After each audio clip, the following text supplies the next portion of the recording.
Because the girl's brain can only store one day's worth of memories, the father has to celebrate her birthday every day and watch the same film with his daughter over and over again.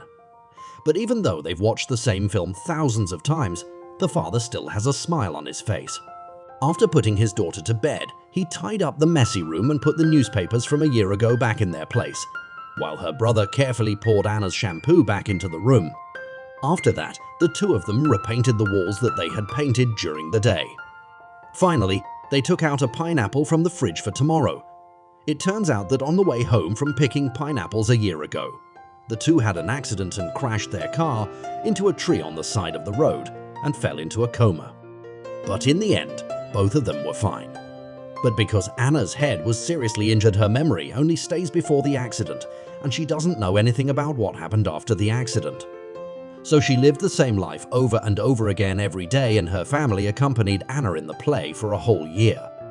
Until the day when Anna went to the breakfast place as usual and ordered a sandwich. But instead of eating it, she cut it into small pieces and then built it into a small house. But just as she was struggling with the door to the house, a strange man came along and solved the problem with a toothpick. Anna was so happy that she invited Carl to join her for breakfast. The two chatted happily until midday, and they couldn't stop talking about everything in common. When they parted, Anna said she hoped to see him again tomorrow at this restaurant. In the face of the girl's initiative to invite, Carl was very quick to agree to it. But what he never expected was that it would rain early the next morning. But Carl still kept his promise and came to the restaurant. But as soon as he entered the restaurant, the boss's wife was about to kick him out. Just as Anna came in and took the same seat she had yesterday, Carl greeted her and sat down opposite her without ceremony. In the face of a strange man to talk to, Anna felt that she had met a pervert and then want to drive him away.